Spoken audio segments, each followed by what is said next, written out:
Hi, I'm Pav. And I'm Neil. And welcome to the Top 10 of Anything podcast. Let's start the countdown. 10, 9, 8, 7, 6, 5, 4, 3, 2, 1. Is there nothing more exhilarating and emotional than going to see one of your favourite bands or artists live? Whether it's in a packed-out stadium or the local pub, live music can stir the soul and rock your very bones. Here's Neil with 10 live music facts right now. Thank you very much, Pav. So here we go. The Beatles helped end racially segregated concerts by refusing to play at segregated events. The Cure once played a 4-hour concert during which they played 50 songs. Hello, darlings. Hi. So glad you could come. At most of his concerts, Billy Joel gives his front row tickets away randomly to people in the cheaper seats, so the front row isn't filled with wealthy people or gold chainers, as Joel recalls them.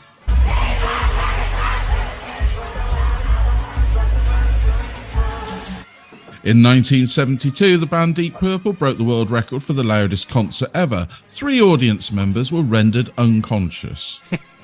There'll be a short intermission while I get some monitors. In 2006, Katie Melua gave a concert at 303 metres below sea level in one of the legs of the Troll A oil rig, earning a Guinness record for the deepest underwater concert. As of 2022, U2's 360-degree tour, starting in 2009 and ending in 2011, was the highest-grossing tour ever, earning over £704 million. No, I wrote this while I was looking in the mirror, right? The Rolling Stones are credited with the longest tour, with the Voodoo Lounge Tour, which lasted over 2 years and played over 100 cities. And the Stones also win the award for the longest touring band. They've been hitting the road since 1962. Jean-Michel Jarre holds the award for the biggest attendance to a gig, over 3.5 million people playing at the 850th anniversary of the city of Moscow in 1997.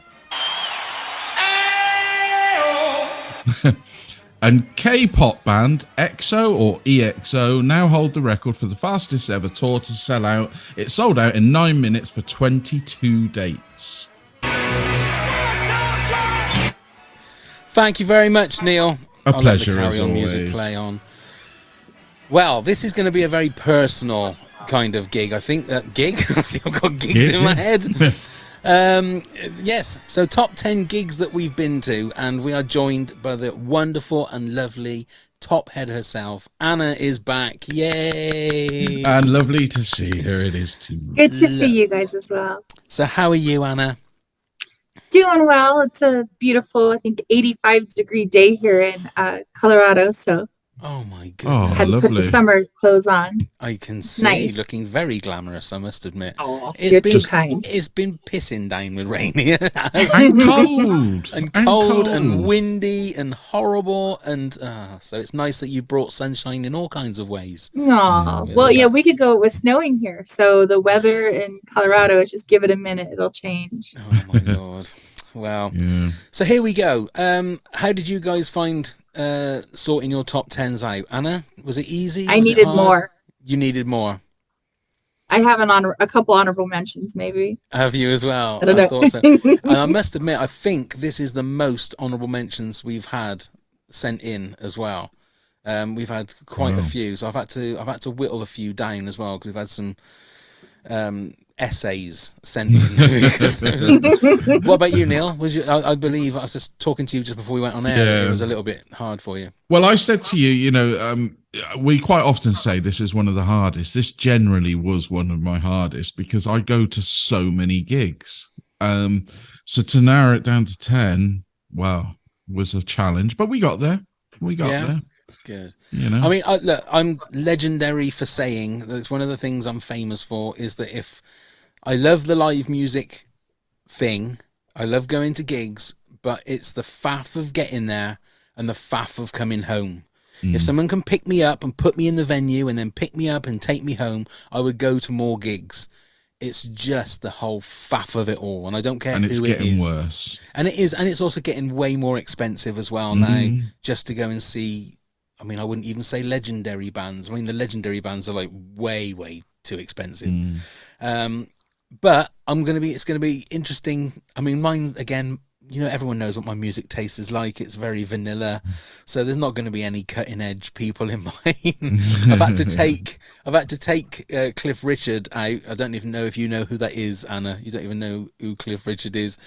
No, so I've got people like Cliff Richard and Wet Wet Wet that I haven't got in my top 10. Although I must say, I never saw. We went to see Wet Wet Wet the day that Princess Diana died.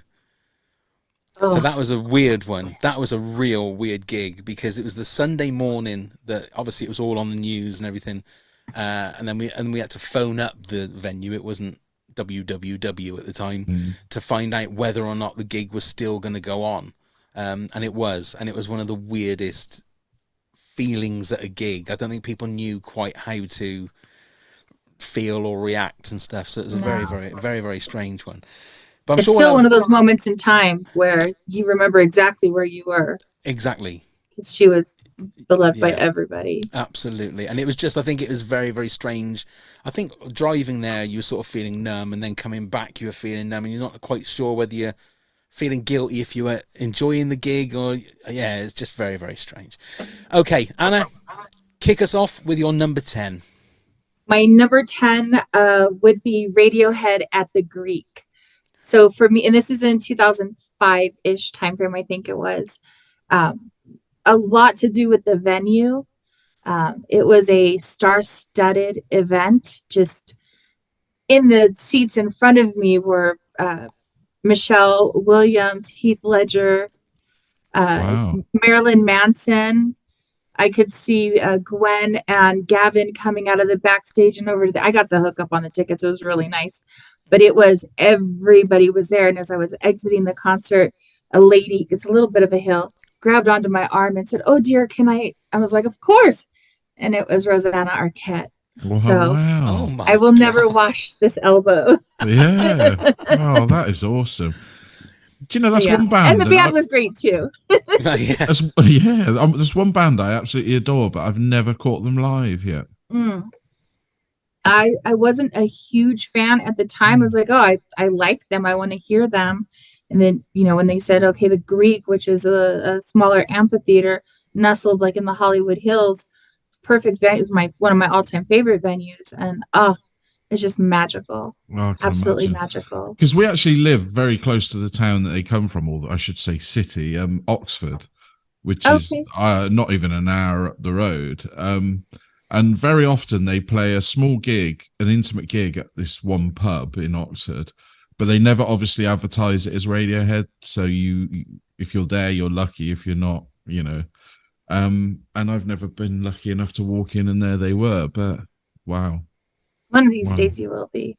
Maybe. I'll just pay to go. They're literally neighbours, Neil. They literally neighbours. You could go around and get a bowl of sugar or a bottle of milk off of them. Me and Tom sharing a bowl of sugar. Cocoa Pops, yeah. A bowl of morphine. I was just going to say that. Just sprinkle a little bit on your shreddies, yeah.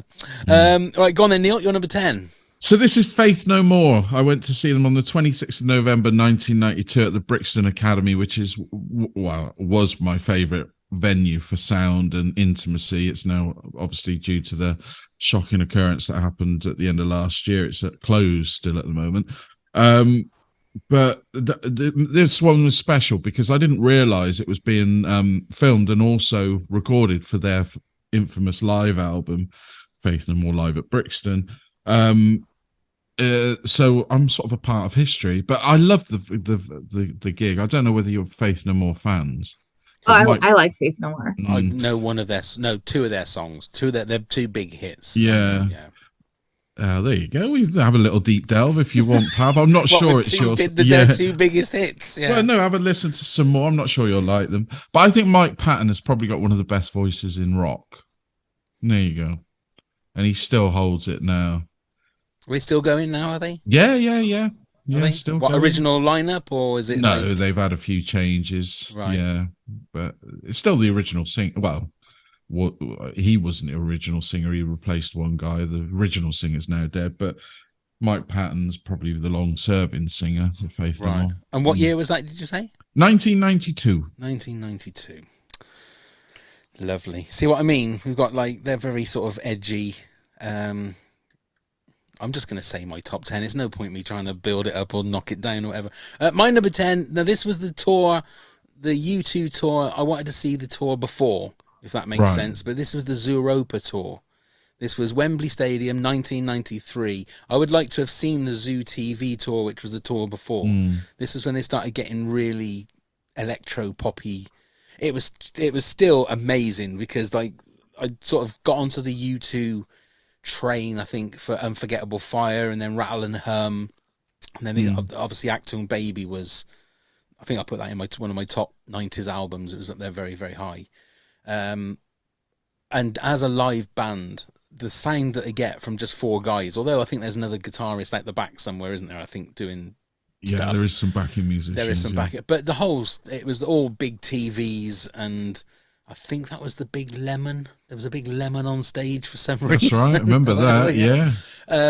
But fantastic. You can't, I mean, one of the greatest live bands, I think, U2. And the fact that they keep changing, maybe not so much now because they're a lot older, but they used to change every so often, change the way they looked, change their sound, always made it a bit more interesting. To go from like the Rattle and Hum, not acoustic, but the very sort of, what would you call it? Yeah, stripped back sort of rock sound, to then being very overproduced and different sound effects going on. But yeah, that was mine. Again, another band I've not seen. Anna, have you seen U2? I have. Actually, it was a very, I don't know what concert what the tour was called. I'm not a huge U2 fan, but a very sweet, kind vendor of mine. I had just lost my father on the 24th of March, and on April 1st, he called at the last minute and said, "Hey, I have an extra ticket." Now, I worked for a pretty big .com company at the time, and so this was a front row ticket. This is a floor ticket, and with the all access pass and all that, which unfortunately meant nothing to me. Right. But there was a moment where they had the rounder where Bono would come out, so he's like in the middle of the floor. It was also the same time where the Pope was very ill and dying. It was because he died a few days after my father. And not to bring the conversation down, but at one point, Bono took a rosary and put it on the mic stand and then illuminated it with one big light. And what I was going through and what that was just, that was the moment. So yeah, absolutely. I'll always appreciate that. Just never got into their music. There's a couple songs I really love, but I have seen them live. They're awesome musicians, but not, Yeah. But that's nice. Not my cup of tea, if you will. No. Okay. Thinking of tea. No, I could do. Yeah, there you go. Right then, Anna, let's see what is your cup of tea with your number 9. So this one is this one just goes down in history for me so well. This was at Dodger Stadium in 1989. It was The Cure, Love and Rockets, and the Pixies. Now, I bought a $12 ticket, general admission, to go in last minute. So day of, I'm standing at the box office. And my 2 older girlfriends that I was with said, "You see that guy over there? Maybe you should go bum a smoke from him." "I don't smoke. Why do you want me to go get a cigarette?" "Just go do it." And they were in their 20s. I was 17. Of course, I'm going to listen to what they say. And he says, "Well, you get your ticket, little lady, and you just come back here. And those are your girlfriends over there, right?" And I was like, "Yeah." We were put in the very, very front. So not the front row seats. We were put, I think it was like AAA4. And they're right there. And then we were backstaged and all that kind of stuff. And it ruined all other concert experiences for me because I was 17. I thought this is just what happened. I was completely wrong. But it Well, I was don't know. awesome. I mean, the way you talk about other, I mean, you got great seats for you two. I mean, Radiohead, didn't you say? I mean, you're Yeah, hobnobbing with the Radiohead was stars. insane. Yeah. It seems like every gig you've gone to, you're like a VIP. Oh, I've had some shit seats. Oh, right. I've had some nosebleed seats. I saw the Cult, and I was at an amphitheater that was I was nosebleed. Just it was god awful. But I love Ian, and I will go anywhere to see him. So. Right. Okay. Wow. Wow. I mean, that's a good one, though. I mean, AAA4. Yeah. I mean, you Well, and we literally- stood in front of those people, so those fools spent all that money on those tickets. Yeah. You just need to have hot girlfriends. You literally just sat on the stage, is what you were, probably. And we were right there, and then they tried to have us exited, and then we had a security guard stand right with us the rest of the show and said, "You will not touch that." Wow. That is amazing. Oh, that To is be awesome. 17 again. Oh, Yeah. oh God, to be Oh, 17 again. Right, go on then, Neil, beat that. Well, I nine. don't think I can. But this was a magical gig for me because it was 14th of November 1988 at the Birmingham NEC, which is an iconic venue in Birmingham, UK. 1988 was a very good year for gigging for me because I went to absolutely shitloads of them, and it was David Lee Roth's gig this time, and it blew me away. It's when he was doing all the jumps, the splits, and then floated over our heads on a surfboard. It was just pure entertainment. Now, whether you love or loathe David Lee Roth, there is no taking away. That man is a showman. He shows off, and he's got every capability of showing off. I'm not so sure now, or whether we'll ever see him again now, especially since Eddie Van Halen passed away. So, yeah, it's just a magical one. So was he doing Van Halen songs as well, was he? No, Did it he was just all do- solo it was stuff. all He did solo enough stuff? solo stuff. It was when he had Stevie Vai on the guitar. Oh, You know, right. famously played the three-headed guitar or whatever it was, and He really fancied himself a crooner. He really thought that, you know, and the man is batshit crazy, but I love him. I am a hardcore Van Halen fan, but I do Right. not mess with the Sammy years. Right. To me, there's one Van Halen. Yeah. So you want And to it's- fight, I'll fight, but it's David You know, Lee Roth. I mean, I wish I got to see them together, but they never sort of really ventured back into the UK when they sort of reformed and did their tours Yeah. again. But yeah, we forget how much of a lunatic David Lee Roth was as well. I mean, if you've seen the Dirt Absolute. film, it sort of touches on it a little bit, but that man was a monster. Just out of interest, though, with Van Halen fans, then is it only David Lee Roth? Do they or do some people like it was Sammy Hagar, wasn't it? Oh, wasn't it? Some Yeah. can appreciate both. Right. I don't find myself to be one of them. The Hagar years are a little too commercial for me. Right. Okay. So He was okay. It was just his style of singing I didn't really get on with. David Lee Roth was by far the better singer and performer. But I wouldn't say that to Sammy Hagar's face. I would. Yeah, I'll stand behind you, Anna. And then we'll put it Anna together, probably all did right? because she was probably sat next to him at a gig. Yeah. Actually, okay, fun fact. My mom in the 80s had a house cleaning business, and she used to clean Michael Anthony's house. Oh, wow. He lived one town over. And Oh. See yeah, what I I've been mean? behind his truck in a town called Glendora, and he had a white Ford, I believe it was, a big white truck, but I can't think of the license. I'm always paying attention to license plates. A lot of personalized plates in California, and his license plate, it without the vowels, read Chickenfoot. I said, Chickenfoot? Who would have chicken? Oh my God, that's Michael Anthony. I would have Oh, followed him if wow. I wasn't headed for a facial. So yeah. Shut up, Pop. I've just realized you are like the Forrest Gump of rock music, Anna. You're everywhere. You've got your like either your fingers or your feet in every part of rock Whatever your history. fetish is, baby. Yes. I know. Oh, there are loads, Anna. There are loads. Right, my number 9, and it's for one moment. The reason that this is in my top 10, we went and saw Bruno Mars on the 24K tour, 2018, at the Birmingham. Now I think the other arena that's in Birmingham is it the indoor arena or the international arena? They just call it Birmingham Arena because what we called the Birmingham NEC is now called the Genting Arena. Or Is something. it? It's very changes its confusing. name all Yeah, the time very with confusing. sponsorships. And it was a great gig. It's very slick. The musicians in his band are top notch. But there's a video that I have of it was me, my wife, and all the kids.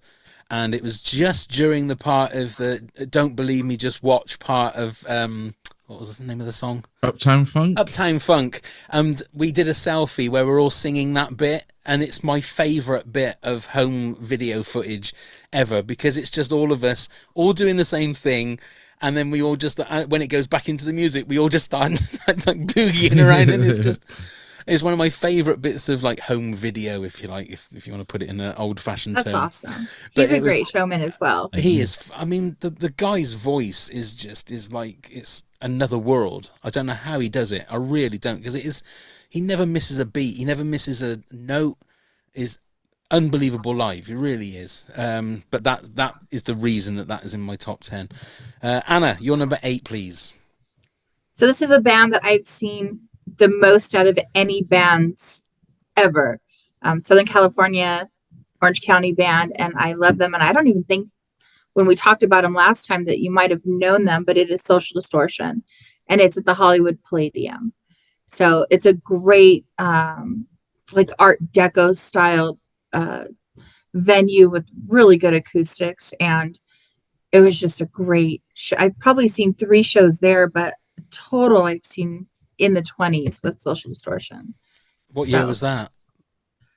Oh, the first time I saw them, probably 91. Oh, right. Okay. And so I've seen them at other places, and they do House of Blues Orange County. They have like a residency almost during the holidays and such, but they are just fantastic. One of my all-time favorites. What's the number one venue to go and see live music in LA then? For me, it's gonna either be the Greek or the Bowl. Any outdoor, and those both are nestled in the Hollywood Hills. So the best thing about that is there's a noise ordinance. So you're in the car by 11. So right on. We did get to see the Hollywood Bowl from up above, didn't we? Oh, looked fantastic. Yes, it's great. The people that were showing us around did try and get us. Oh no, that was at Griffith's Observatory. Yeah, wasn't it? They were trying to get us behind Still the scenes. Same area, so very nice. And I saw David Gilmour at the Hollywood Bowl with Mike, so that was, and then David Crosby came out, so it was really sweet. So that venue, and I've seen the Go-Go's there. It's awesome. Yeah, it's really, really good. Very famous venue, world famous. Indeed. Go on then, Neil, you're number 8. So it's AC/DC. We heard a little bit of their live just now on the clips when I did my facts. And this was on the 4th of July, 2015 at Wembley Stadium. It's the first time I ever managed to get tickets to see them. We were very close to the front. We were allowed down into that area. I've never been so scared at the opening of a concert in my life, because everybody surged forward when they came out after the bells had tolled and everything exploded. And my feet for the first song, and I'm a hefty chunk of a man. There's a soundbite for you. There is. I'm a hefty chunk of a man. And my feet genuinely didn't touch the floor till well into the second song, and I was starting to panic. And the person I was with, I purposely held her handbag strap so I didn't lose her, and I was like this, like up and down we were going, and my feet were on the floor. But the highlight as well is I got to chat to my good old friend Jarvis Cocker of Pulp after it. God, and that's where the meeting him, don't you? Well, that was the first place I met. Yeah, that's where the picture came from, and everything. Yeah, and we had a picture, and I met him and his partner, whether it's his wife or girlfriend, I'm not too sure now, but yeah, they were lovely, and the gig was amazing. Yeah. So how long do your ears ring after you sort of get home from a AC/DC concert? Actually, it's not so bad. I mean, I've seen Motorhead a few times, and that takes probably 2 or 3 days. Right. Whereas AC/DC, the next morning, I was fine. They sort of control it a bit more. I suppose they have to, really. But whereas like Motorhead play a lot smaller venues, you're indoors. There's nowhere for the sound to go. No, that's true. But they were phenomenal live, and it was the last time Brian Johnson. It was the last tour that he actually managed to sing on. So, oh, lucky you! That's awesome. So I was lucky to see. He's got an amazing voice. It's unique. It is unique. I don't know how he's managed to sing for so long with a voice like that. Yeah, I think that's just. But he's quite gruff when he talks as well, so I think it's just Yeah. a natural thing, isn't it? Yeah. And again, you have the bands, people that love Bon Scott won't take Brian Johnson. I'm in both camps. I like both their music, but there are some people that will not touch Brian Johnson's stuff, and likewise. Oh, really? Very bizarre, but Okay. yeah. Another band that I know very, very little about, I must admit. They're ultimately a live band, and I didn't realize till recently they've never done an official best of album. Oh, right.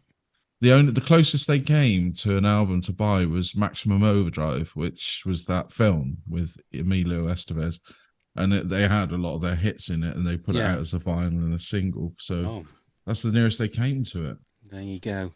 Well, going on from AC/DC, the natural progression for AC/DC is Take That. Now, I don't know, Anna, if you've heard of Take That. They're a British boy band, very similar to your Backstreet Boys, and they went away for a while, and then they came back, and one of their members left in the mid-90s, which is about Robbie Williams. Wasn't it? So we went and saw. I've seen Robbie a couple of times. I've seen Take That once when it was just four of them. And then in 2011, Robbie came back and they did the Progress Tour. So it was really good because you had the four members of Take That did like half an hour. Then Robbie came on and did half an hour of his because he's a massive star in the UK. Did half an hour. And then they did like half an hour as a five-piece band. They'd written and released a new album, which was really good. It was the first time I'd seen my middle daughter when Robbie came out. And it was a very clever way of doing it. Take That finished their song. They sort of walked into the screen, and then all of a sudden Robbie Williams was on the screen, like trying to get out of the screen, and he's running around, and the next minute he's at the top of the screen and he abseils down onto the stage and then does his bit. And my daughter was just burst into tears because she thought, oh my God, I'm going to see Robbie Williams. And it was a really good gig. It was a really, really good gig. I do like, now that Take That have come back and are a bit more grown up, and it's not it's not so poppy, is it? It's not so poppy, no. And that whole album is really, really good, and Robbie was really good in it. So that was, I can't believe that was 20. Where did you see them? That was Wembley Stadium. But Stadium. we were right up in the gods. Oh right, yeah. But it was Pet Shop Boys were one of the people. Oh, wow. So it was Pet Shop Boys and Ollie Murs who were the support acts. Oh wow! And Pet Shop Boys were fantastic. It was I've seen them live a few Pet times. Shop Boys was the supporting act. They were the supporting act. Yeah. Wow. That's I how big wrote Take the That name are, down though. so I could check them out later. So. Yeah, it was like I say. I would anything from Beautiful World is the album. From that's the more sort of grown up kind of stuff with some really, really good songs. Patience is a great song. He's a great songwriter, isn't he, Gary Barlow? Let's be honest. He's a natural songwriter. He is.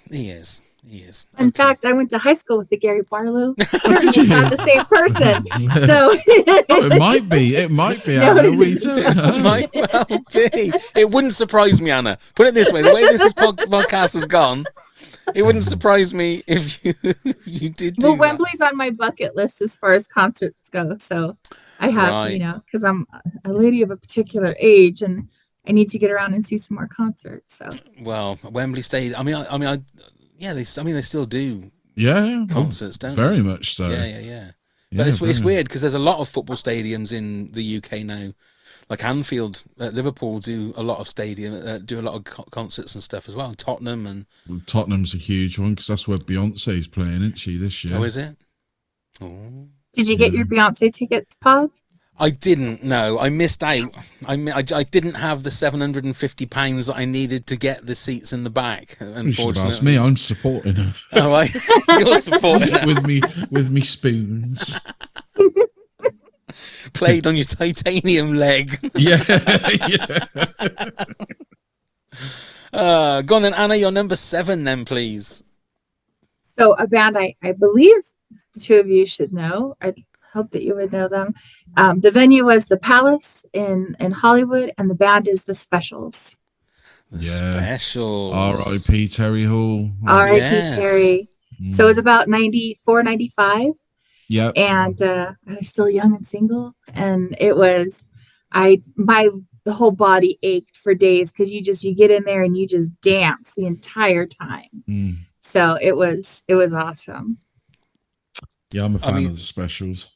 I can remember the specials from when I was a kid and like being at school. It was like when I was at school, it was like the mods came back. It was all about the jam, the specials, the beat, all of that kind of madness.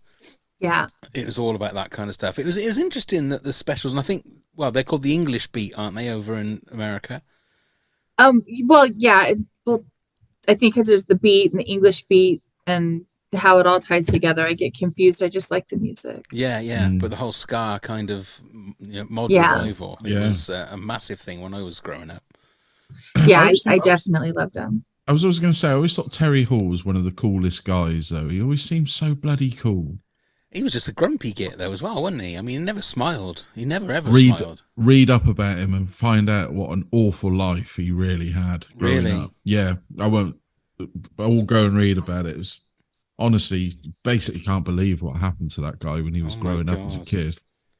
Yeah, such a shame as well. I mean, a great voice. Another one of those unique voices. As soon as he started singing, you knew who it was that was singing. Yeah, without a doubt. That's a great one. Okay, then, Neil, you're number 7.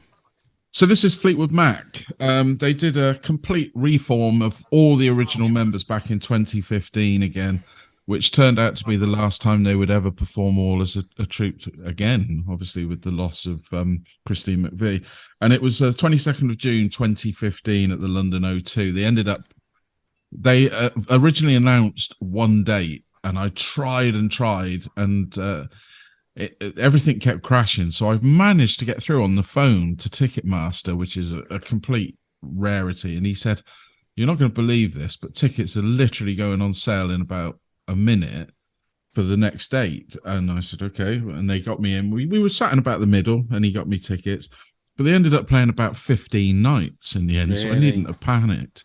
Yeah, absolutely fantastic. Fantastic to see. I would have loved to have gone to that. Lindsey Buckingham was just mesmerising when you watch him on stage. I mean, he did the Big Love to us all. He does it every night. That's his party piece, obviously. Just seeing them all. I mean, they opened, which always shocked me, and they didn't change their set because I subsequently looked at all the other venues that they played. But they always opened with The Chain. Right. It's the song that I would have thought was perfect for ending. But do you think that was a perfect opening song? It is a perfect opening song as well, but it's because it's so iconic. I thought that would have been in the end section. But yeah, it was fantastic to see them. Goosebumps moments and everything like that. Yeah, so I'm glad I finally got to see them, even though I've got a tour T-shirt from the Tusk era. Have you? That is awesome. Not from me. My cousin went to see I have them. a confession to make as well, Neil, that if we ever do our top 10, I don't know what year it was the 70s albums we did. I'd have Rumours in there because I've listened to that a lot. Told you that it is one hell of an album. One of the greatest albums. I've been banging on to him for years, Anna. I listened to it once at work. I know, Anna, please, I know. So Neil. But the thing was, I thought, let's have a look at Rumours. And I thought, oh, well, I know that song. I know oh, Christ, I know that song. I was like, 75% of it I already knew. And then, I thought, I'll put it on. And then what's the name of the first song on the album? Oh, I can't remember. I can't remember what it is. But it's a jaunty ditty, is what it is. And I thought, oh my God, this is fucking brilliant. This whole album is fantastic. But yeah, I would think of the music that they made, right? The lyrically, the music, everything, put it together. And then they're all having these crazy relationships with such volatility. And I mean, I don't know if there's like swapping, but there was some, Well, there was a lot of hate, there was a lot of love, there was a lot of drugs, and but a lot of the songs were about each other on Rumours. That's what we forget. That's Lindsay having a go at Stevie, and Stevie having a go at Lindsay, and then Christine having a go at John. And the only one who wasn't involved was Mick. He's too busy banging the drums. If you don't love me now, you'll never love me again. Like saying those words to the person who's right. Like, this is shit's about you. Yeah, because that was the whole thing. It all went like viral on TikTok. Was it because of the program? Was it a Daisy 6 or something? I can't remember what it was called. But it was this. I think I know the video you're talking about. Yeah, because it was the Silver Springs, wasn't it? Yeah. And there was a TV show where they must have had something to do with that song, and that's the song where she's singing it to him, and it's all about them. He has to take it. He just has to. I am not a Lindsay fan. He's a great musician, but you hurt my woman. I love Stevie. Yeah, I'm with you on that, Anna. Yeah. I'd marry her tomorrow. I would too. And I don't like women that way, but I mean, it's Stevie Nicks. You just don't say no. She's just the epitome of cool and beauty to me. Yeah, with a hell of a voice as well. With a hell of a voice. Hell of a voice. Okay, my number 7 was the Silver Cleft Award winners gig in Nebworth in 1990. Now, this was like a Live Aid kind of thing on a Saturday afternoon. So this was the rundown. You had Cliff Richard again, Cliff and the Shadows, Tears for Fears, Phil Collins, Genesis, Elton John, Dire Straits, the Notting Hill Billies, Paul McCartney, Robert Plant, Eric Clapton, and Pink Floyd, all on the same bill. Now, I've said to Neil about this before. So Tears for Fears, I can remember, sort of kicked it off because it was pissing down with rain. And I can remember someone's going to get electrocuted. With all that musical stuff on the stage, someone's going to get electrocuted. But it was like legend after legend after legend. And I can remember that Pink Floyd headlined the thing. And I didn't know. The only song I knew of Pink Floyd was Another Brick in the Wall. And it got to that point, and I thought, right, come on then. I want you to impress me. And nothing, it just didn't, nothing went in. Do you know what I mean? There was an amazing like laser show and stuff like that, and I thought, I don't understand why everyone is. It just didn't impale me for some reason, and I don't know why. Lost for words. I honestly don't know why. I don't know whether it was been a long day. Do you know what I mean? And like Paul McCartney was fantastic. Everyone singing "Hey Jude." There was 120,000 people there, and that just got me. And I was just emotionally drained from the whole McCartney of it all. I don't know, but I know Anna's looking at me in disgust. We need a lava lamp, Neil. You need to get your ass over to the States. When you're here, I'm going to get the two of you stoned, and we're going to look at a lava lamp. Okay. And we're going to listen to all Pink Floyd's music, and you will understand. I'm booking my flight now. Yeah. Yes. When should we go? It is just, I've always liked them, but being married to a huge Pink Floyd fan, that's where I kind of had to. And then it was like, holy shit, what have I been missing out on? Okay, I'm going to start by making you a playlist, and then we're going to have a conversation. Okay, you do that, Anna, because I was saying I need to know what is the in thing. I did listen to, I might have been Dark Side of the Moon. Okay. But again, there's times I think when I don't know whether you've got to be in a certain mood to listen to that kind of stuff. I don't know. Or is it because other people. I'm a lazy listener. That's what it is. I do know other people that have got no time for Pink Floyd, so you're not alone. I mean, you can't all like the same stuff. No. We can't. But the only thing I can't take is when I know a few people that turn around to me and go, nah, Pink Floyd is shit. And I think, how can they be shit? You might not like them, but they're not shit. The trouble is now, with the whole rumours of it all, I need to just sit and listen to stuff. Instead of just going, like rumours,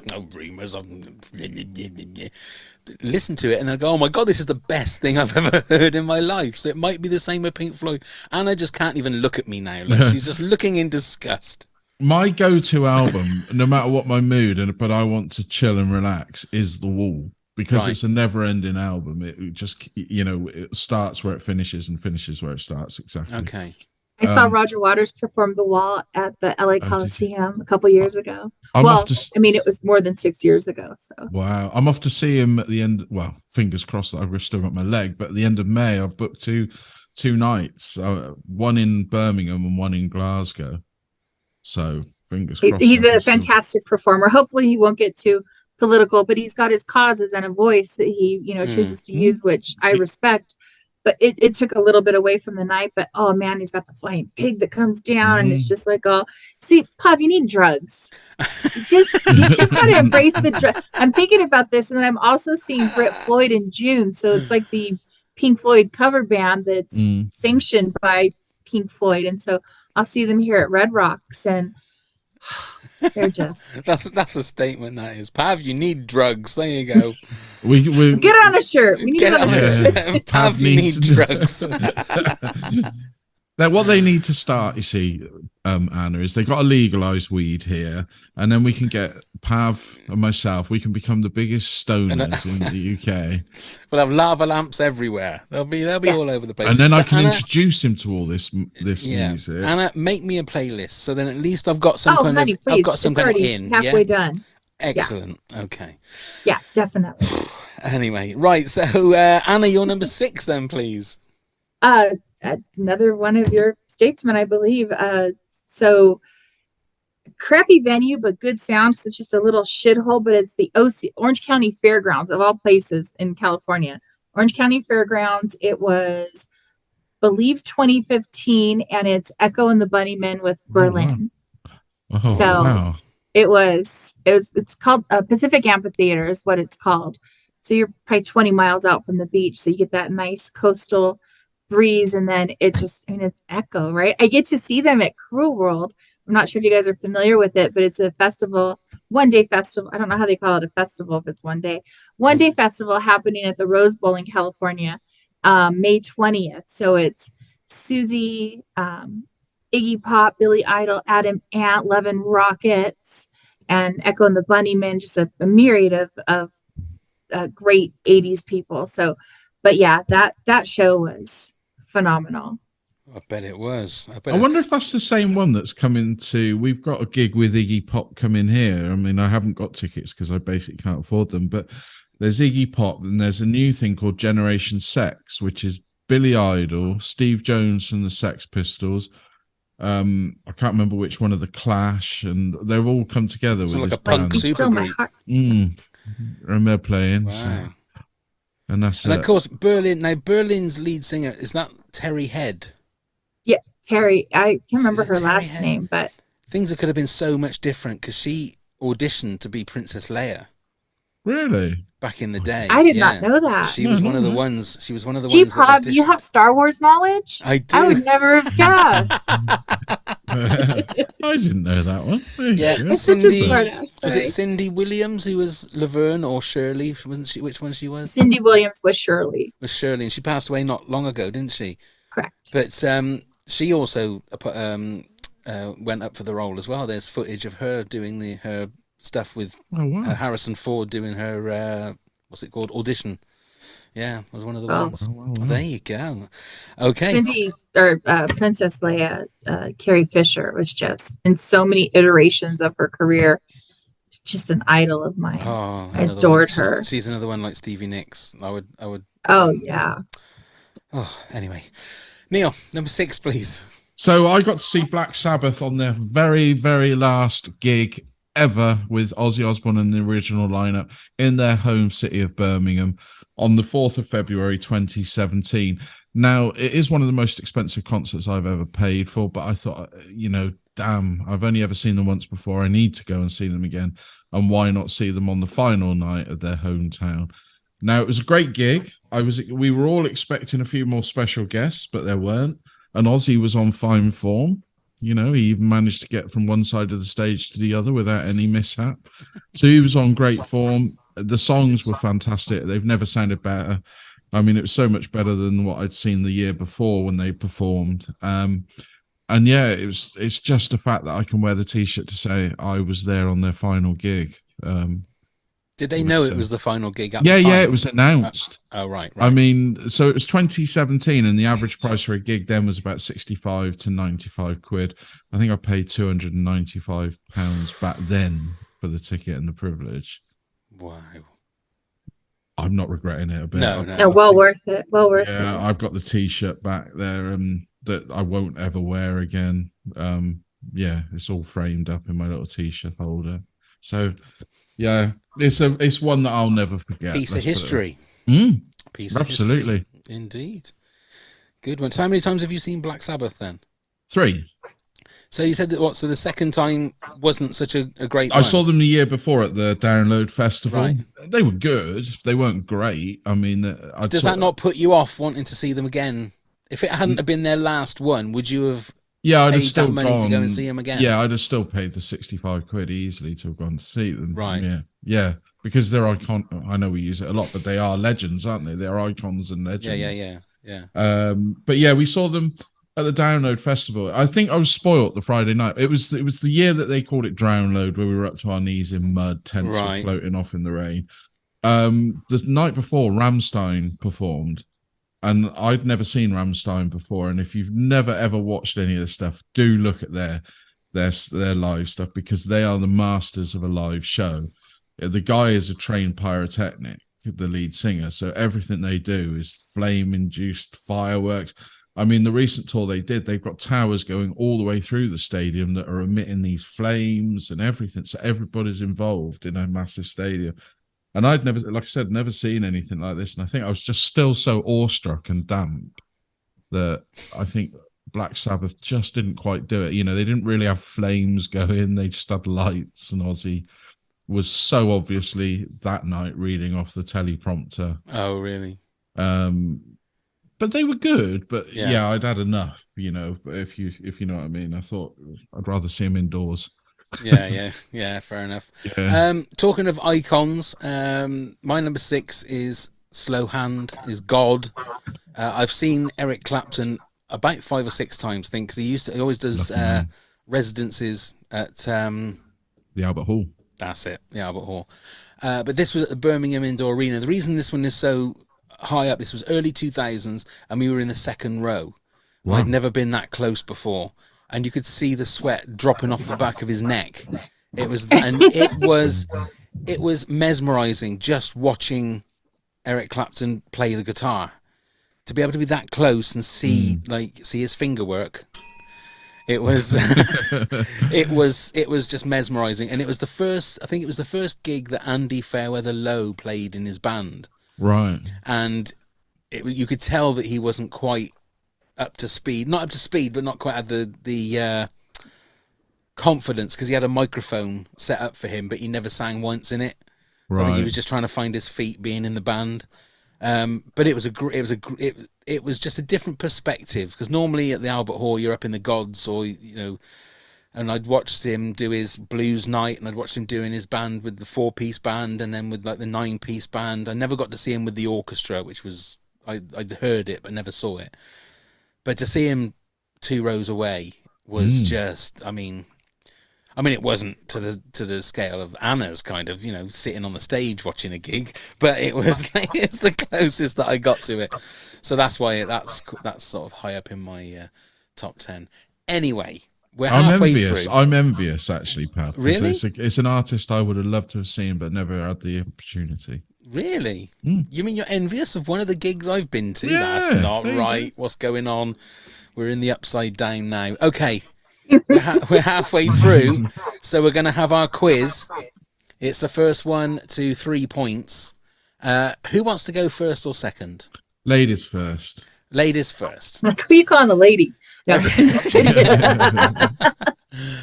Okay, so if Anna doesn't get it right, it'll go over to you, Neil, to get the point, to steal the point. So here we go. Question number 1, Anna. What city was the US part of Live Aid held?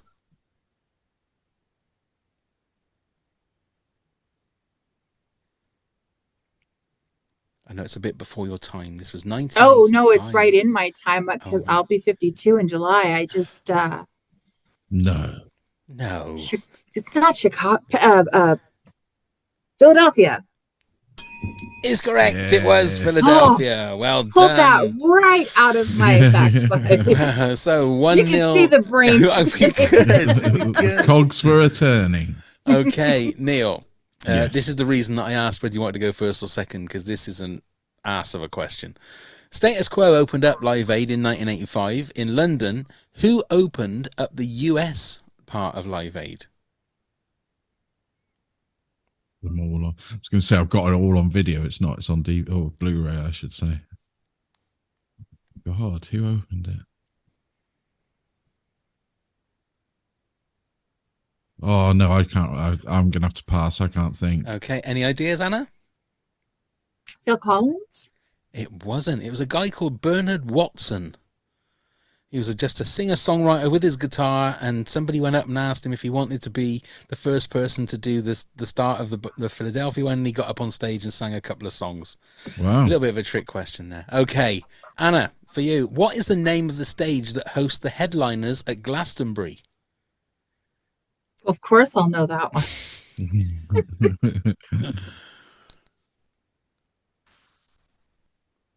Can I give her a clue? Think of Roger Waters and think of Pink Floyd. There's something they have on some of their artwork that might help.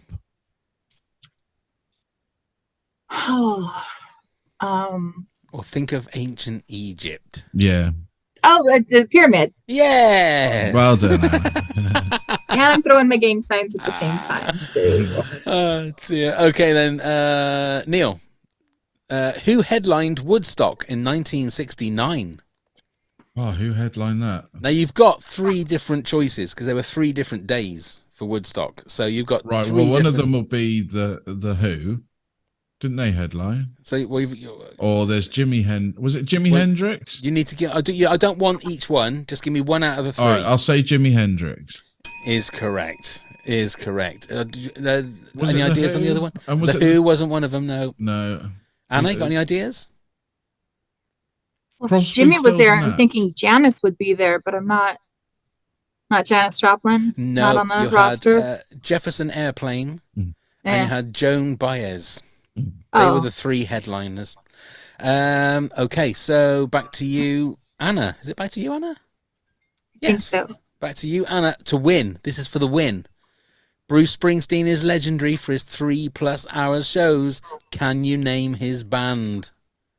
The East Street Band. Yay! Well done. Oh, that was wrong. I wasn't supposed to be that one. Yeah, It's supposed to be. Oh, I don't know what I'm doing now. It's supposed to be that. A round of applause. Anna wins. Neil, you still haven't won a quiz. I'm happy with that. I'd rather the guests won than me. He's just a very gracious host. He's a That's very, all. very great, gracious host. Okay, back to the work in hand. Anna, you're number 5, please. I don't even know if you would know them, but it's going to be on your playlist, Pav. Okay. The Doobie Brothers. Oh, the Doobie Brothers, yeah. So the Doobie Brothers, we were able to catch them with Chicago at Red Rocks in 2019. Wow. Now, I grew up on the Doobie Brothers, my parents' music kind of thing, and just transitioned to me. But what a it's only I think 4 of the original members, but it was like you're spending the night with 4 of your coolest uncles. It was awesome. Isn't that Michael 4 McDonald? of your was the coolest Doobie pot Brothers? smoking uncles. Yeah. What's that? Wasn't that Michael McDonald was one of the Doobie Brothers? Yeah. Was he? Yeah. Yeah. Wow, Yeah. Doobie Brothers He and wasn't there, Chicago. though, but- He wasn't there. Yeah, it was and it was only Peter Cetera and I don't remember the other guy. So it was like 2, like okay, it's not Chicago. You've got 2, but right, okay. It was the She out of Chicago. Well, and Chicago was the main act, but I was like 2 songs in, I'm like, I'm good to go. I saw the Doobie Brothers. I need That's it. nothing else. Life is good. Yeah. Fair play. And that was 2019 as well. Yeah, they're still doing it. Nice. Very good. Go on then, Neil. You're number 5. So this is Marillion. I don't know whether Anna would know this band very much. They're a Anna's taking notes. prog rock band from the 80s. I'm going the Fish era. Fish was the lead singer. 21st of December 1987, NEC Birmingham again. Now, I'd seen Marillion before at a local city to us at the Gloucester Leisure Centre a couple of years before.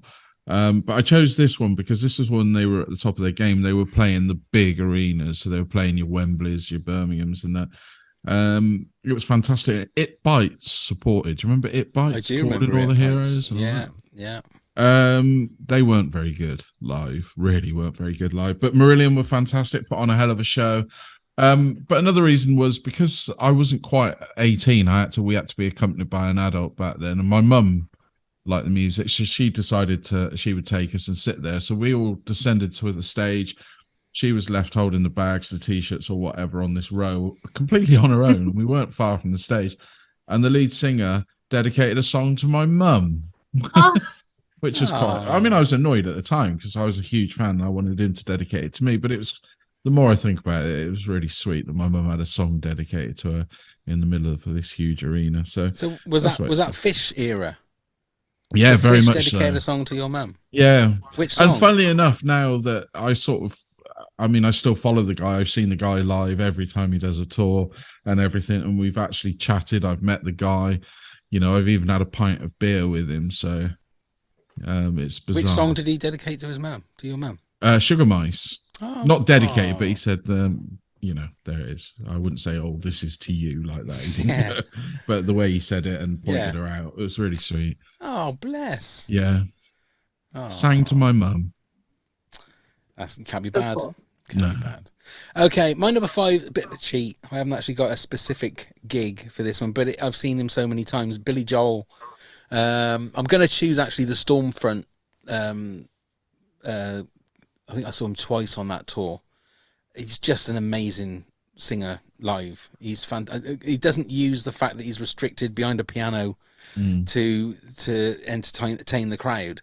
And the one thing I will say, that fact that you said about the fact that the front 2 rows. Yeah. My 2 cousins went and saw him, and that exact thing happened.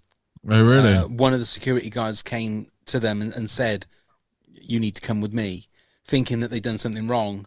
Took them from like the back block to like the second row, and they were just they thought this is mental. Yeah. This is crazy. And that was obviously part of what you were talking about, the fact that he likes to have proper fans in those front 2 rows.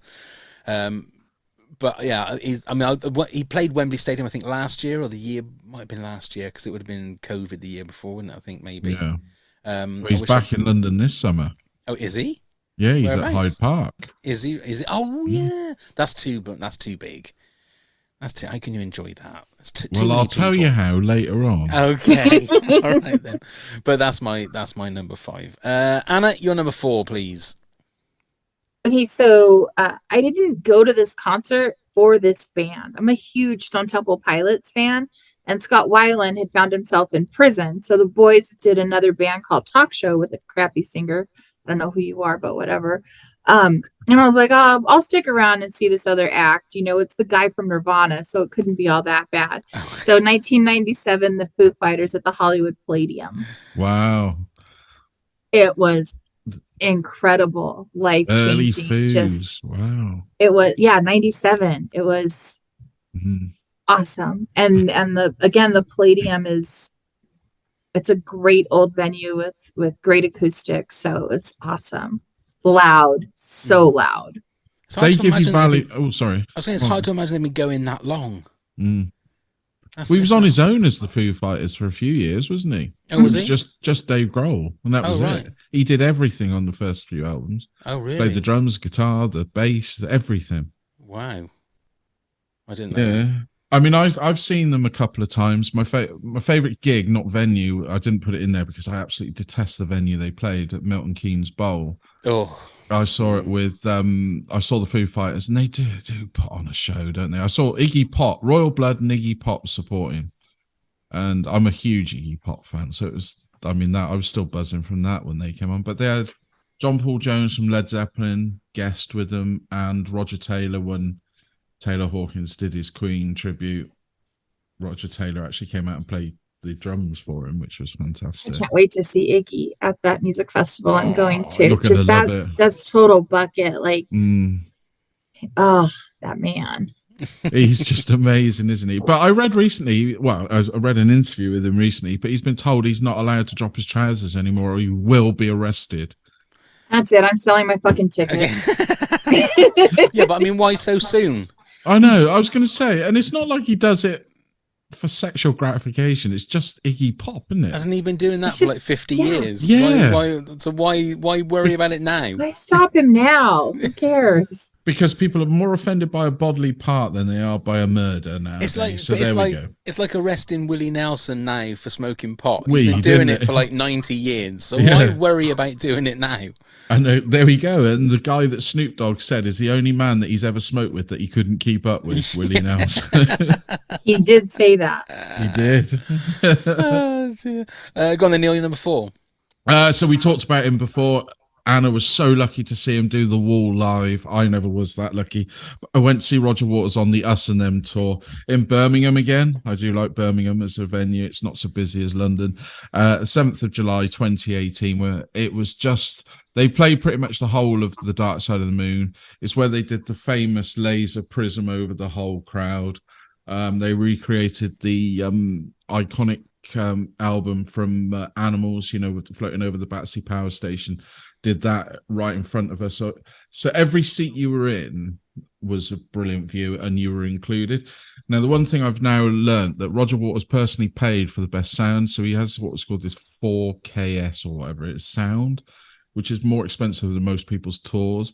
And it's so he said that wherever you're sat in the arena, whether you be up in the rafters or right at the front, you will hear the sound exactly the same. Oh, right. Yeah, he's very particular about that. And I have to say, when I saw him solo doing that, it was a phenomenal sound. And you must have had the same when you saw The Wall. The sound must have Incredible. just been like... Yeah, so it's outdoor arena, the LA Coliseum, where they held the Olympics in 84. Yeah. Just for reference. And it was awesome. One of the best things that happened, just got lucky. We were seated in front of the gal who was interpreting for the sign language, for American Sign Language. And so just to see the theatrics of it all, plus him, plus everything else that was flying in the sky and coming towards us. And then they do the film on the back with That's right. the wall. It was just, Pod, you really need to do drugs. But the other thing that's was the sequel. That's the sequel to the T-shirt. Yeah, you really need to do drugs. That's on the back. That's on the back. But the fact that you go to a Roger Waters concert and you never hear any feedback, no duff, no nothing. I mean, he's been accused time and time again of using backing tracks, right? And he's gone out and proved it. He's gone out and shown that he doesn't do.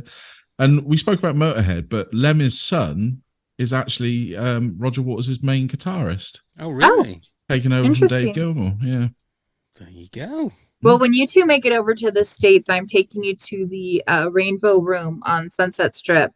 That's where Lemmy has his golden seat there, because he was always found at, at the Rainbow Room at the bar. We've got to have another business trip, haven't we? We've got to have another business trip. It's just got to happen. Oh, dear. Don't tempt me, Neil. You shouldn't tempt me. Fuck it. We only live once. Yes, I know. My number 4 was Adele at Wembley Stadium, June 2017. Now, this is an infamous night for many reasons. One, it was the night. It wasn't supposed to be the last night of her tour. But her voice gave out and she ended up cancelling the last 2 nights, which for any of our teabagging friends, again, this is the cup of tea in the chat, Ali McKay was due to go on the Saturday to go and watch the final gig. I think she'd flying over from America, and it had got cancelled. We could tell, myself and my wife, we could tell, because I can't remember what song it was she was singing. I think it was Skyfall. And she had to start again because you could tell there was something not quite right with her voice. But I was in floods of tears with a couple of the songs. I was a mess. But that was also an infamous night because it was a Thursday night. Oh, a radio night. And Thursday nights were the nights in this very room that we used to do our radio style show. And normally if somebody couldn't make it, we just say, we won't bother doing one this week. But I left the show in the capable hands of Neil. And Neil was here with 2 lovely ladies while we were doing the gig, and it's the only time I think we ever got we didn't. Did we get any complaints from that? Not really. We had somebody that moaned about bullying. Somebody moaned about bullying, but that was the night that I actually phoned from Wembley Stadium, sort of live on the show. And it wasn't until I got back that I found out that Neil had got his knob out. I leave for one night, and what happens? Neil exposes himself. Now, I'm sure we're still waiting for HR to come back and tell us whether you're allowed to carry on working or not. I don't know. The problem was... Your defence, Neil, your defence. It wasn't mine. I think it was Loz's idea. Now you can not to get my knob out. Well, yeah, it was. My defence is they decided they were going to play Truth or Dare. Look, Anna looks absolutely disgusted. What can I say? It was your Iggy Pop moment. It was Exactly. that's what it was. And all they kept badgering on when I lost the spin of the wheel and it went to Dare, they kept saying, "Get your willy out," which is, to be polite on. And I said, no, and I got pressurized. So in all fairness, number one, the whole of Little Neil didn't come out. It was only the head. I will say that. Okay. And number two, I instantly thought, shit, I shouldn't have done that. Yeah. And then number three, Loz kept asking me to do it again because she turned away when I did it. So she missed it anyway. I don't think that'll hold up in court, Neil. I really don't think that'll hold up in court. Well, they've, if you get asked nicely enough, who am I to not oblige? I mean, look, that's the defense, is that they asked and you said yes. If it had just been you doing it, that's a whole different story, and I think they weren't shocked. Yeah, we'd never get on the air again. But it was just the head, wasn't it? I mean, so is this why we don't play Spin the Wheel anymore? Because I'm wondering where that game is. Yeah, no, we leave it to don't worry. now. Don't worry with spinning the wheel. Now I'm in my 50s. It doesn't happen anymore. No. Anna's thinking, right, when we come over the Rainbow Room, then it's Truth or Dare. We're going to play that as well. Oh, we're going to do drugs. We're going to play Truth or Dare. Yes. What a I probably would get arrested. It's called debauchery. Debauchery say, is what's going to partake. I would probably get arrested in America because they really don't like that sort of thing, do they? No, I mean, they have no sure sense of humor. I think it's frowned upon everywhere, Neil, to be fair. I mean, look at Jim Morrison. The poor bloke was put in prison for doing it on stage. He was. I mean, nobody else could see it. I did it on the radio. Chris Evans was doing that all the time in the 90s. But that was the 90s, Neil. It was a completely different time. Anyway, look, my drug haze. Let's move on from Neil's head and let's get back. Oh, Anna. Your number 3, please. Don't think less of me, Anna. I'm so sorry. You're my favorite. Yeah. My number 3, so 1988, the Rose Bowl, Depeche Mode, Music for the Masses.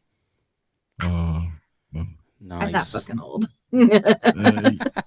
And I have tickets for November. I'll have to, because I'm moving back to California. I'll have to fly back out to Colorado to see them at a shitty big arena. So, and the sound will be shitty, but it'll be nice to see them. It'll still be fantastic. How many times have you seen Depeche Mode live? Is it just that once? That one, Violator, and then this up and coming one. So not often by any stretch. So, but any opportunity to see Dave shake his little hiney. And he does like to dance on stage.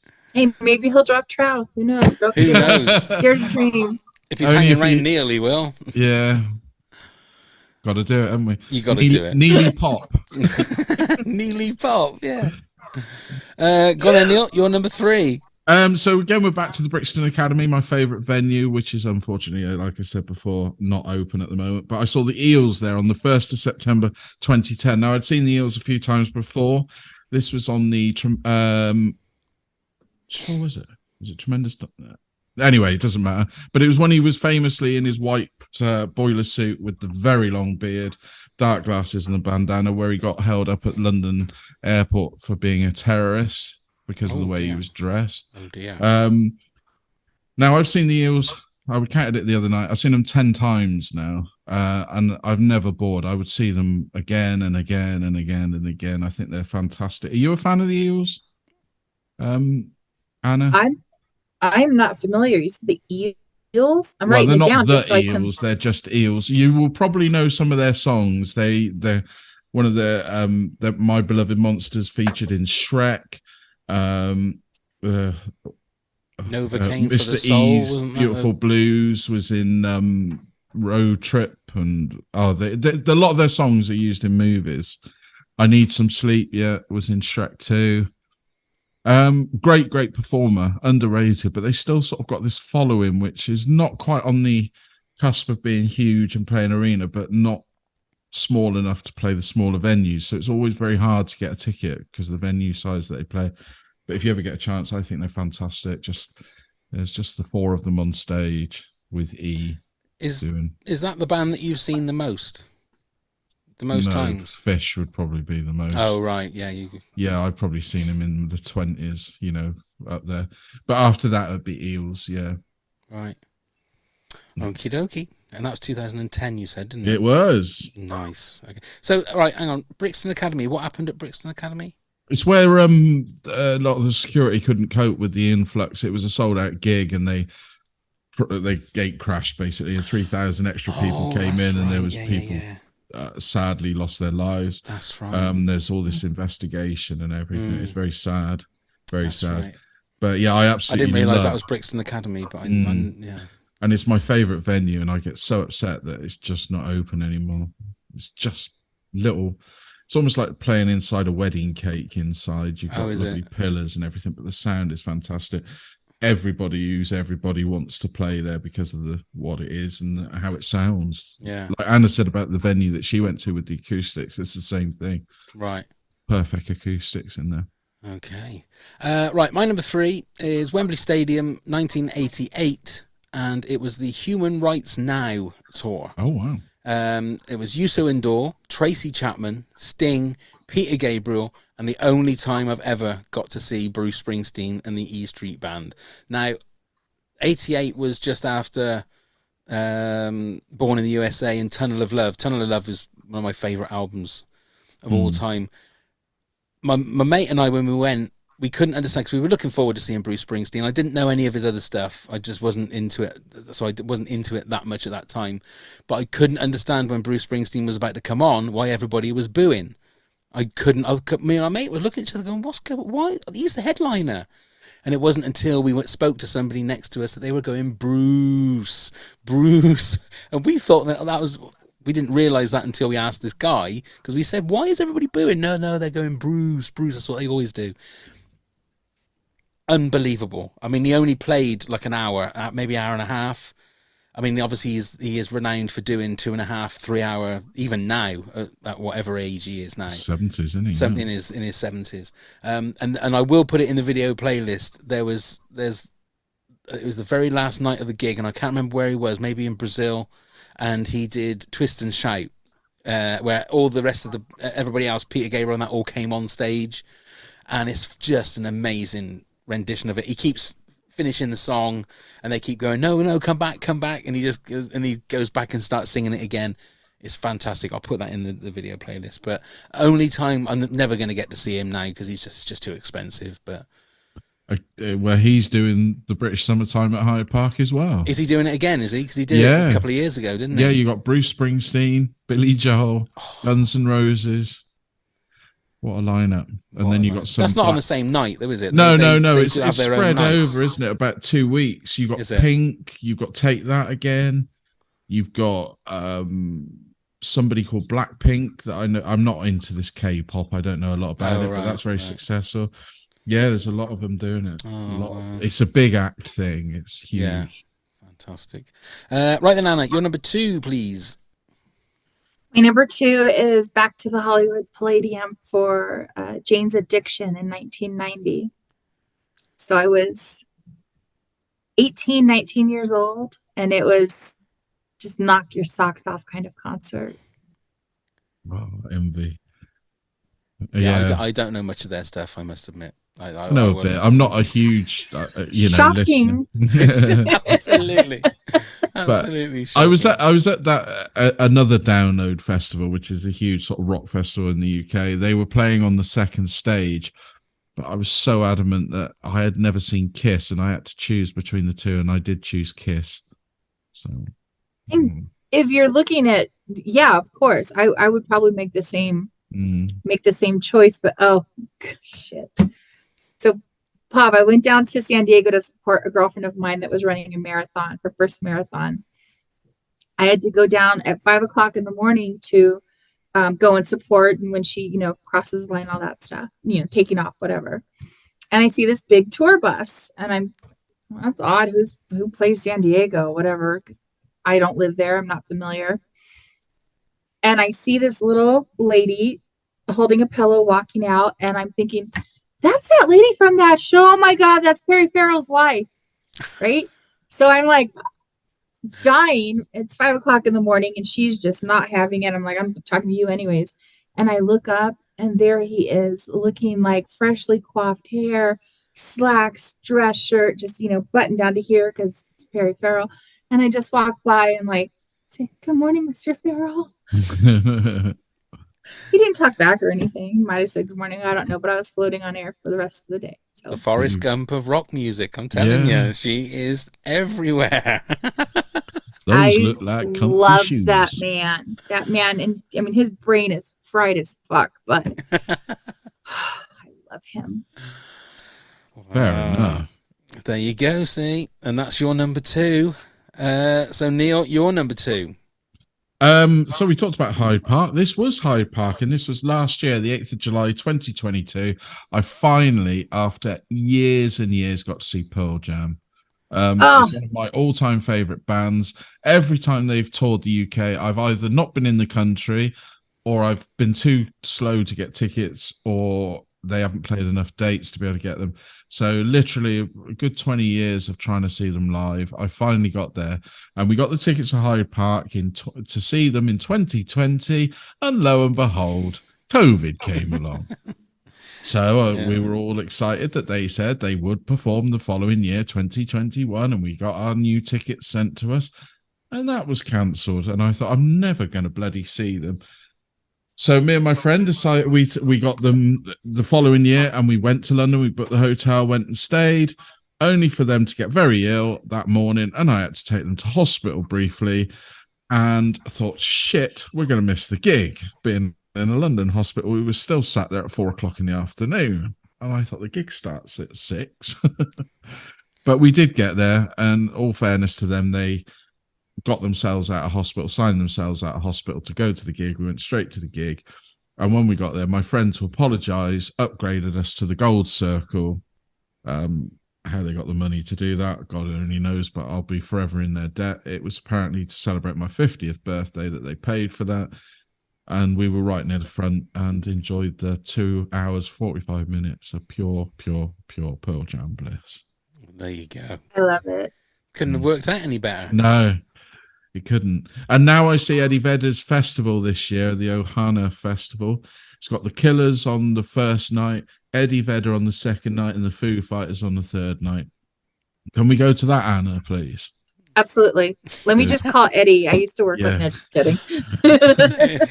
Because I really want to go to that festival. That sounds. They're on my bucket list. I never was able to see them. It was way too hard to get tickets in LA.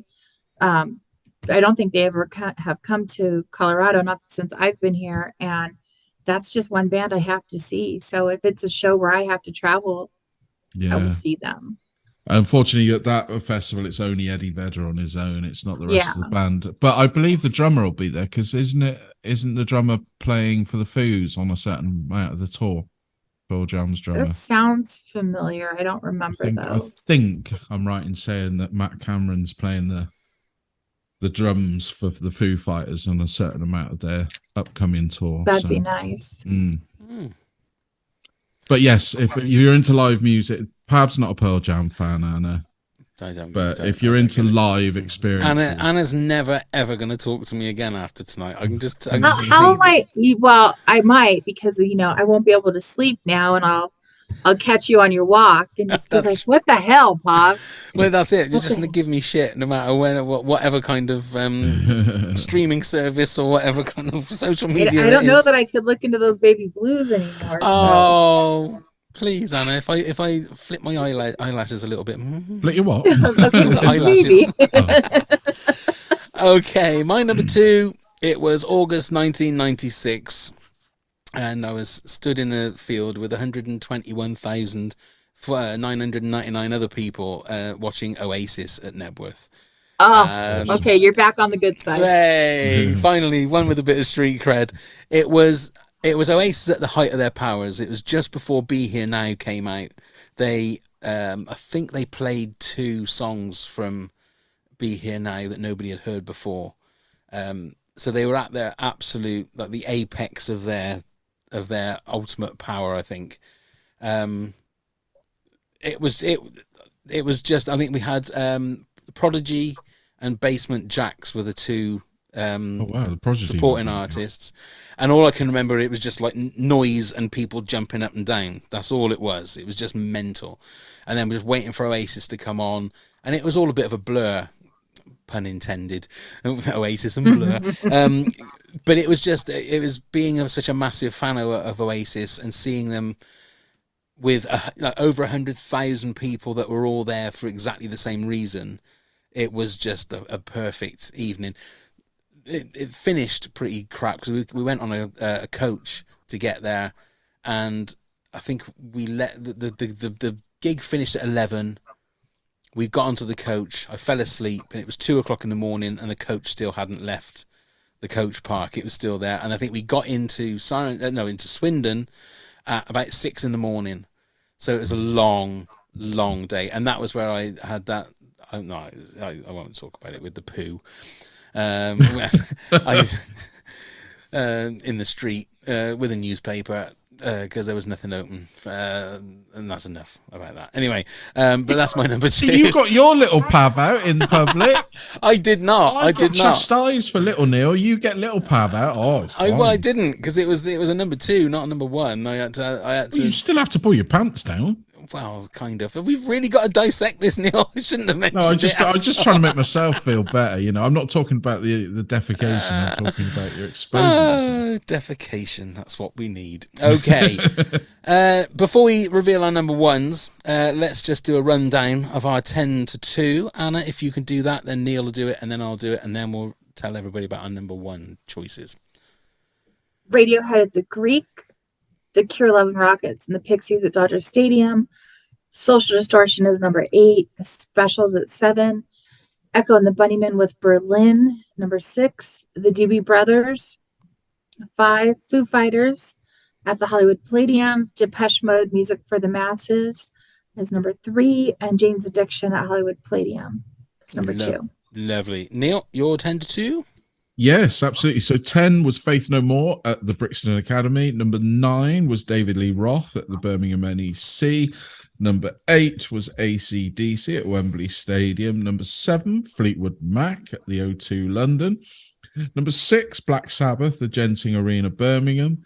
Number 5 was Marillion at the NEC, Birmingham. Number 4 was Roger Waters at the Birmingham Arena. Number 3 was the Eels at the Brixton Academy. And number 2 was Pearl Jam at Hyde Park. Lovely. Mine was number 10, the U2 Zooropa Tour, 1993.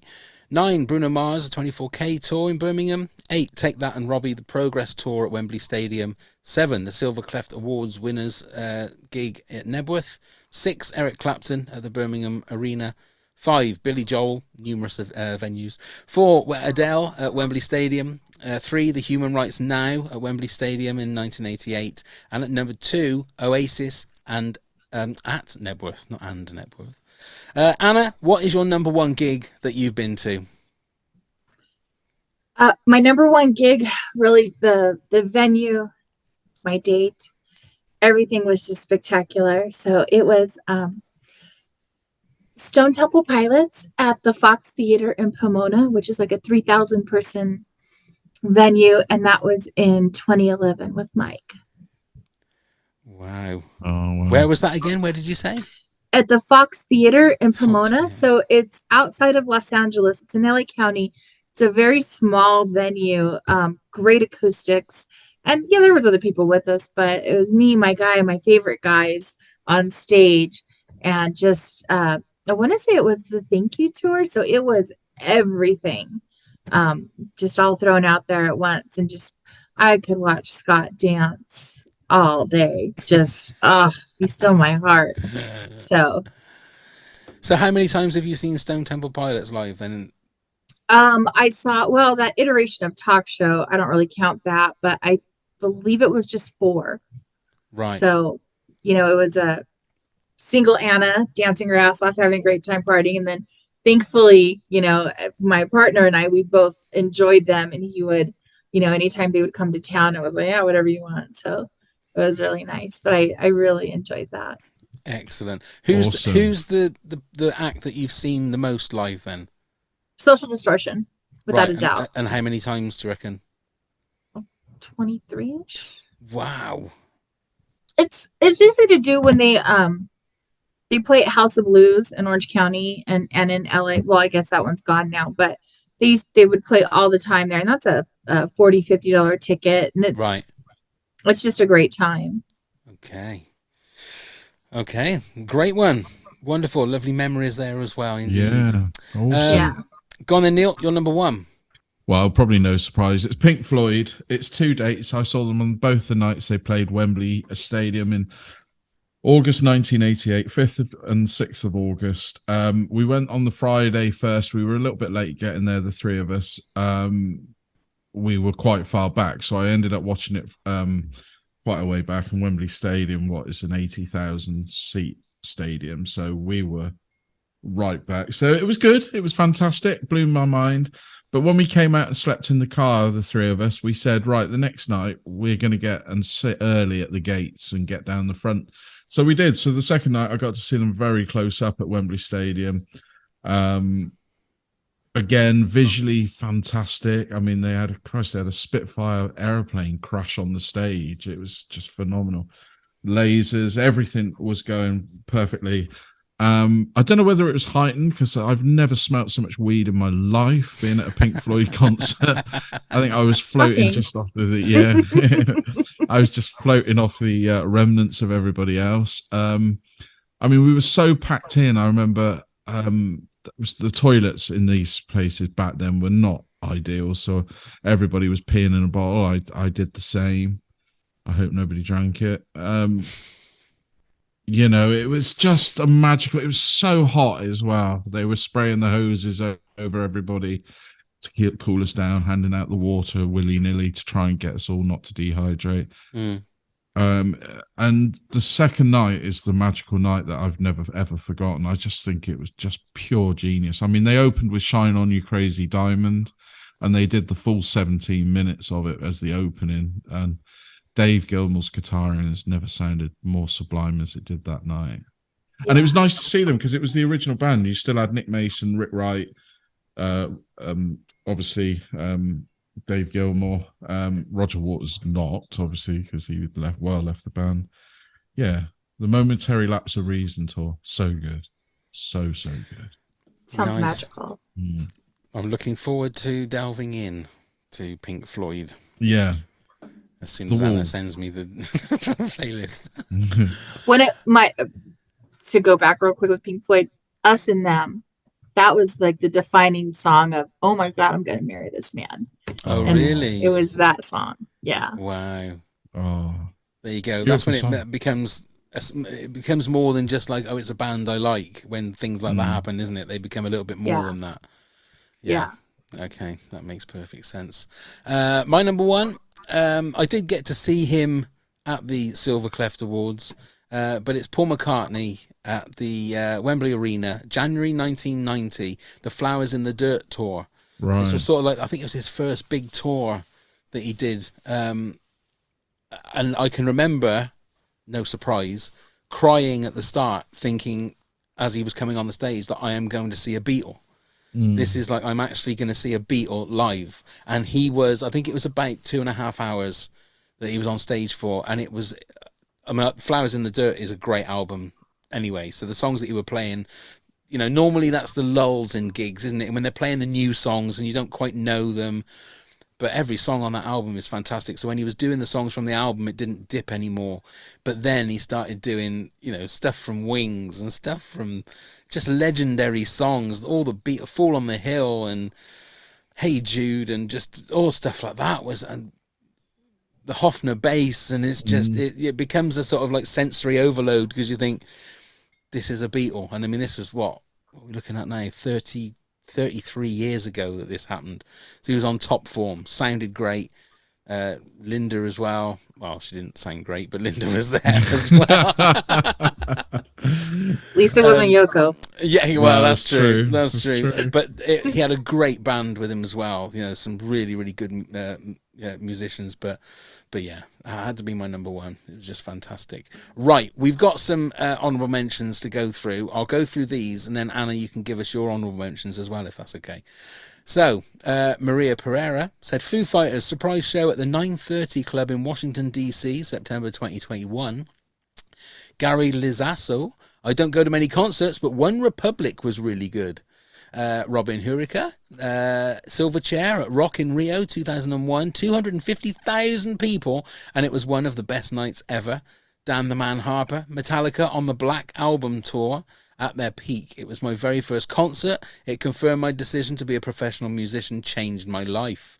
Vanessa Frey says Edward Sharpe and the Magnetic Zeros presents Big Top at Los Angeles State Historic Park, October 2013. It was a concert and a circus, and it was magical. I can't believe it was almost 10 years ago. Bertha Barraza says Rage Against the Machine at the DNC in 2000. Kim Mendes, the Ramones at the Palladium in the 80s, and Pink at Bottle Rock last summer. Lisa Buchanan, Foo Fighters tribute show to Taylor Hawkins. I think about it nearly every day. Wow. Corey Ogilvie says the Muses Drones World Tour, amazing. I still think it was the most incredible performance I've ever seen. It was like a carefully crafted rock opera. It was a story from start to finish. The stage in the round with an arm on either side. The scrims, screens, lighting, video, actual drones, in addition to the music, was unbelievable. No wonder they filmed it and showed it in theatres a year or so later. Dawn Sardella Ayres said Missing Persons reunion at the Roxy. Nikki Dennis, Queen with Adam Lambert in 2019. We'll be seeing them again later this year. Also, Tears for Fears last fall. Can't wait to see them again. I thought they'd be a nostalgia band, but their new album is fantastic and their old songs sounded fresh. Duran Duran at the Hollywood Bowl last year with fireworks during Rio for the finale. Best thing I've ever seen. Kim Peniston said, for me it has to be Erasure back in the day and Pink more recently. I also seen Scouting for Girls at least 2 or 3 times a year, and they're always such a pleasure to watch. Simon Duffield, right, so been to hundreds, and not the biggest Foo Fighters fan, but to be honest, they were the greatest show. 3 relentless hours of hit after hit, and the most control over an audience I've seen from anyone. Lucky enough to see them on the In Your Honor tour. I think that was at their peak, and I love every track on that double album. Lance Gallo says Green Day at the Catalyst in Santa Cruz, like 1,000 people max, right after Dookie was released. Okay. I take it Dookie is the name of an album, is it? Dookie's the name of an album, yes. Thank you very much, Hannah. At this one, Samantha said, Lady Gaga's Joanne World Tour in Birmingham 2018. I was blessed to see her perform live, as after the 2 scheduled shows in Birmingham, she cancelled the remaining tour dates due to chronic pain caused by fibromyalgia. She gave an epic performance despite her awful pain. Laura Gollop said, Scouting for Girls. Boom. And there you go. So, Anna, what was your honourable mentions? Well, first, I'd be remiss if I didn't say schedule in honor of Ali.